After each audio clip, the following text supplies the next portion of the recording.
इस वीडियो में हम यहाँ पे करेंगे द स्टेट जुडिशरी, जो कि है आपकी द हाई कोर्ट। से पहले की हमने यहाँ पे वीडियो करी थी द सुप्रीम कोर्ट की। तो ये आपकी सेमेस्टर 2 के लिए वीडियो है। सब्जेक्ट है आपका सिविक्स और ये क्लास 10 ICSC के लिए है। यहाँ पे इस वीडियो में हम पढ़ेंगे कंप्लीट नोट्स, तो कि इस चैप्टर से रिलेटेड जितने भी नोट्स है वो हम यहाँ पे कंप्लीट पढ़ेंगे, वो भी विद एक्सप्लेनेशन पूरी अच्छी डिटेल के साथ। तो सबसे पहले देखिए, जो सेमेस्टर 2 के अकॉर्डिंग आपका कोर्स आएगा द हाई कोर्ट के अंडर में, जो सिलेबस है आपका सेमेस्टर 2 के अकॉर्डिंग, तो वो मैंने आपको लिख दिया है। वो आपका क्या क्या आएगा, कंपोजिशन, क्वालिफिकेशन ऑफ जजेस एंड देयर अपॉइंटमेंट। तो इतना ही आपका सिलेबस है सेमेस्टर 2 के अकॉर्डिंग। तो इसको हम यहाँ पे इस वीडियो में कवर करने वाले हैं द हाई कोर्ट के जितने भी टॉपिक्स हैं। तो देखिए, पहले हम जरा सा समझ लेते हैं हाई कोर्ट क्या चीज़ है। हाई कोर्ट क्या होता है? The high court is at the apex of the judiciary in state. State में जो सबसे बड़ा कोर्ट होता है वो कहलाता है आपका यहाँ पे हाई कोर्ट। और आज there are 24 high courts in the country. हमारी कंट्री में टोटल कितने को हाई कोर्ट है? 24। 24 हाई कोर्ट है, जिसमें 4 यानी कि 4 जो कोर्ट है अमंग देम, यानी कि 4 कोर्ट उसमें से ऐसे कोर्ट है जिसमें जुडिक्शन एक्सटेंड करता है टू और मोर देन वन स्टेट। मतलब देखिए, हर स्टेट का एक अपना हाई कोर्ट होता है। तो अगर आपके देखेंगे हर स्टेट का कोर्ट एक होता है, लेकिन कुछ कोर्ट ऐसे भी होते हैं जो इसमें एक से ज़्यादा स्टेट के भी जुडिशन के लिए जो यूज़ करते हैं। तो एक से ज़्यादा जो मतलब स्टेट के लिए हाई कोर्ट्स होते हैं वो कितने हैं, उनकी संख्या कितनी है? 4। तो 4 है। अब उनके नाम पूछ सकता है, तो कौन कौन सा हाई कोर्ट है जो जिसमें अदर स्टेट के भी आपके इंक्लूड है? तो पहले है आपका वो गुवाहाटी हाई कोर्ट, जिसमें आपके अदर कोर्ट्स भी, मतलब गुवाहाटी में काफ़ी स्टेट के कोर्ट्स आते हैं। Hyderabad high court, Mumbai high court और चंडीगढ़ हाई कोर्ट। तो ये 4 ऐसे हाई कोर्ट है जिसमें अपने स्टेट के अलावा अदर स्टेट की भी सुनवाई यहाँ पर होती है। तो 4 नाम आप ध्यान रखेंगे। अब आता है यहाँ पे हमारा सिलेबस के अकॉर्डिंग आता है कंपोजिशन, यानी हाई कोर्ट में कौन कौन इंक्लूड होता है, कौन क्या उसका कंपोजिशन है। Each high court has a chief justice. हर एक हाई कोर्ट में एक चीफ जस्टिस होता है और कुछ और क्या होते हैं, अदर जजेस होते हैं। तो चीफ जस्टिस तो एक ही होता है, लेकिन जजेस की जो संख्या होती है, द नंबर ऑफ जजेस of high court is not fix. उनके जो जजों की संख्या होती है वो फिक्स नहीं होती है, क्योंकि उसका रीजन है हाई कोर्ट का कभी काम बहुत ज़्यादा हो जाता है, कभी कम हो जाता है। तो ज़्यादा होने से जज के संख्या को हम मतलब बड़ा, मतलब हमसे मतलब यहाँ पे जो प्रेसिडेंट है वो जज को बढ़ा सकता है। तो president may from time to time appoint, तो वो टाइम टू टाइम देखेंगे कि भाई अगर इस पर लोड ज़्यादा है तो उसको हम जजों की संख्या प्रेसिडेंट क्या कर सकता है, बढ़ा सकता है। तो therefore their number varies from state to state. तो स्टेट के अकॉर्डिंग भी उनकी संख्या चेंज होती रहती है। तो कंपोजिशन में मेन बात हो गई कि हाई कोर्ट में एक ही जज होता है और अदर जजेस भी होते हैं, लेकिन जो अदर जजेस होते हैं उनकी संख्या फिक्स नहीं होती है। उसकी संख्या प्रेसिडेंट क्या होते हैं, टाइम टू टाइम चेंज कर सकते हैं, बढ़ा सकते हैं। तो ये इस तरह से यहाँ पे इसका कंपोजिशन है। नेक्स्ट आता है आपका यहाँ पे सिलेबस के अकॉर्डिंग क्वालिफिकेशन ऑफ जजेस। जजेस की कौन कौन सी क्वालिफिकेशन होती है जज बनने के लिए? तो देखिए, दो the chief justice as well as other justice of the high court must be possess the following qualification. इनके लिए क्वालिफिकेशन, चाहे वो चीफ जस्टिस हो या फिर हाई कोर्ट में कोई भी जज हो, तो उन दोनों के लिए क्वालिफिकेशन जो है वो सेम है। तो पहली क्वालिफिकेशन है must be citizen of India, India का वो सिटीजन हो, नागरिक हो। दूसरा, must have held a judicial office in India for at least 10 year, यानी कि जुडिशियल ऑफिस में 10 ईयर तक वर्क करा हो। और must have been advocate of the high court for at least 10 year, या हाई कोर्ट में वो एडवोकेट के तौर पे कितने टाइम उसने वर्क करा हो, 10 ईयर्स।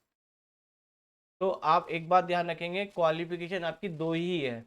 और का मतलब होता है आपको या तो ये वाली क्वालिफिकेशन लिखनी है या फिर ये वाली, तो दोनों में से एक होती है। दोनों का होना जरूरी नहीं है। तो दो ही क्वालिफिकेशन है कि must be citizen of India, या इन दोनों में से कोई एक। अब देखिए, यहाँ पे आप ध्यान रखेंगे द क्वालिफिकेशन जो थी डिस्टिंग्विश्ड जूरिस्ट, वो विच उसको ऐड किया गया था 42nd अमेंडमेंट एक्ट में, जो कि 1976 का एक्ट था।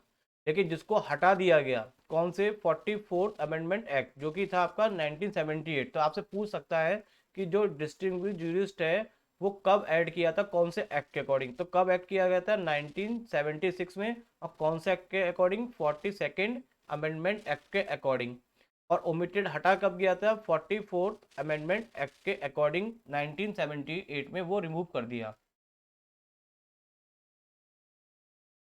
फिर आता है आपका अपॉइंटमेंट ऑफ जजेस। तो जज को कौन कौन अपॉइंटमेंट कर सकता है हाई कोर्ट के। Appointment of the chief justice, देखिए चीफ जस्टिस का अपॉइंटमेंट अलग तरीके से होता है और हाई कोर्ट में जो अदर जजेस होते हैं उनका अलग तरीके से है। तो पहले हम यहाँ पे हम पढ़ रहे हैं सिर्फ अपॉइंटमेंट चीफ जस्टिस के बारे में पढ़ रहे हैं कि चीफ जस्टिस का अपॉइंटमेंट कैसे और किस तरह से होता है और कौन करता है। तो appointment of the chief justice of high court in India appointed by the president, इसको कौन अपॉइंट करता है, प्रेसिडेंट अपॉइंट करता है। इन द कंसल्टेशन, किसकी राय मशवरा लेके, chief justice of the supreme court and the government of the state concern. मतलब किससे राय मशवरा करा जाता है, चीफ जस्टिस जो सुप्रीम कोर्ट का है और जो गवर्नमेंट है स्टेट की, उन दोनों से राय मशवरा करके जो प्रेसिडेंट है वो अपॉइंट करता है chief justice of high court को।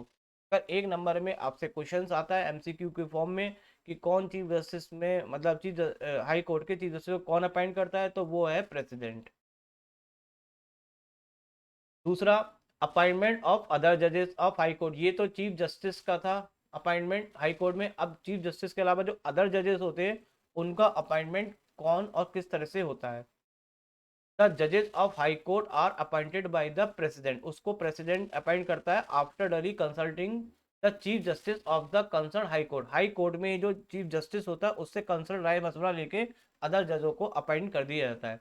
जबकि चीफ जस्टिस का अपॉइंटमेंट करने के लिए प्रेसिडेंट किससे राय मशवरा करता है, सुप्रीम कोर्ट के चीफ जस्टिस से और गवर्नमेंट जो होती है उससे। कुछ एडिशनल और एक्टिंग जजेस भी अपॉइंट होते हैं। ये क्या है, ये भी इस तरह के अपॉइंटमेंट कब करे जाते हैं, in case of temporary increase in the business of high court. Business of high court का मतलब है कि जब कभी हाई कोर्ट में काम ज़्यादा हो जाता है, वर्कलोड ज़्यादा हो जाता है, तो उस केस में प्रेसिडेंट जो होते हैं, president can be appoint additional जज। तो जितने भी जज उसमें ऑलरेडी है उसमें संख्या वो उनको क्या कर देते हैं, बढ़ा देते हैं। किस बात को देखते हुए कि यही कि हाई कोर्ट में अगर वर्क ज़्यादा पड़ रहा है तो प्रेसिडेंट क्या करते हैं, जजों की संख्या को ऐड कर देते हैं। इसी को हम बोलेंगे यहाँ पे एडिशनल जज अपॉइंट। और when a judge of high court is unable to perform the duty of his office, और कोई भी जज अपनी ड्यूटी नहीं कर पाने की कंडीशन में है, इट मीन्स वो आ नहीं सकता, रेस्ट चाहिए उनको, मतलब उन्होंने मतलब लीव ले रखी है, तो उस केस में अगर वो नहीं है तो प्रेसिडेंट क्या करेंगे, may appoint duly qualified person to act as a जज ऑफ दैट कोर्ट। तो प्रेसिडेंट उस व्यक्ति को चुनेंगे जिसमें कि एक क्वालिफाइड कंडीशन है, जो कि जज जिससे कि वो जज के काम को पूरा कर सकता है, तो उस केस में वो उनको अपॉइंट करेंगे। When the chief justice is unable, और अगर ये चीफ जस्टिस नहीं अनेबल हो सकता है, मतलब आ नहीं सकते, उनकी तबीयत खराब है या कोई अदर रीजन से वो अनेबल है अपने ड्यूटी को परफॉर्म करने में, तो प्रेसिडेंट क्या कर सकते हैं, the president may appoint one of the permanent जज, जो हाई कोर्ट में अदर जजेस होते हैं, एक चीफ जस्टिस होता है और बाकी सारे अदर जजेस होते हैं, तो उन्हीं जजों में से वो किसी को भी अपॉइंट कर सकता है, किस काम के लिए, चीफ जस्टिस के वर्क के लिए।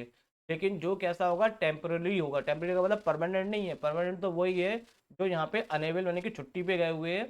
तो वो जो चीफ जस्टिस अगर यहाँ पे प्रेजेंट नहीं होते हैं, तो उसी सुप्रीम कोर्ट में जो अदर जज होते हैं उनके में जिसको भी प्रेसिडेंट अच्छा मानता है कि भाई ये चीफ जस्टिस के रूप में एक टेम्पररी वर्क के रूप में वर्क कर सकते हैं, तो वो उनको क्या कर देते हैं, अपॉइंट कर देते हैं। Term of office of the high court यहाँ पे सिलेबस में नहीं है, लेकिन मैंने इसे लिख दिया है, छोटा सी बात है, आपको पता होना भी जरूरी है। कितना समय होता है कार्यकाल हाई कोर्ट के जज के लिए, तो एवरी जज of the high court shall hold office until attend the age of 62 year. आप ध्यान रखेंगे इससे पहले कि जो सुप्रीम कोर्ट के जज थे उनके लिए टर्म होता है 65, और यहाँ पे इनके लिए है आपका 62 ईयर्स। तो ये आपके यहाँ पे कंप्लीट सिलेबस हो चुका है इस वाले चैप्टर आपके the state judiciary high court से। अभी जिन बच्चों को, अगर आपको मतलब जिनको भी आपको एक्सरसाइज के अकॉर्डिंग क्वेश्चंस करने हैं, इसकी एक्सरसाइज के क्वेश्चंस में भी एक एक दो दो नंबर के क्वेश्चंस पूछे जाते हैं। तो मैं यहाँ पे अभी आपको एक वीडियो और प्रोवाइड कर रहा हूँ जिसमें कि आपको यहाँ पे एक्सरसाइज के क्वेश्चंस मिलेंगे इसी चैप्टर के। चैप्टर 5 है द स्टेट जुडिशरी और हाई कोर्ट। अब बुक जो है वो मैंने अविचल पब्लिशिंग कंपनी की बुक्स है, APC ऊपर लिखा होता है उस बुक पे, APC अविचल पब्लिशिंग कंपनी। तो वो बुक है आपकी ये ICSE modern Indian history contemporary words and civics, जो कि क्लास 10th के लिए। तो इसी चैप्टर के यहाँ पे मैं सारे क्वेश्चंस को भी आपको सॉल्व करके दे रहा हूँ। मैं चाहता हूँ कि आपका कोई भी क्वेश्चन मिस ना हो। ये तो मैंने आपको नोट्स के रूप में पढ़ाया है, अभी आप इसको एक बार क्वेश्चन के रूप में भी, क्वेश्चन आंसर के रूप में भी अगर इसको कर लेंगे तो ये वाला चैप्टर आपका बिल्कुल कंप्लीटली तैयार हो जाएगा और कोई भी क्वेश्चन आपका एग्जाम में मिस नहीं होगा। तो आई होप कि ये वीडियो आपको अच्छी लगी हो। अगर अच्छी लगी हो तो कमेंट्स करके आप बताइएगा, और कोई अगर अदर एडवाइस अगर आप करना चाहते हैं तो आपकी वैल्यूबल एडवाइस वेलकम है मेरे लिए, तो मैं उसको भी फॉलो करूँगा। Thank you very much.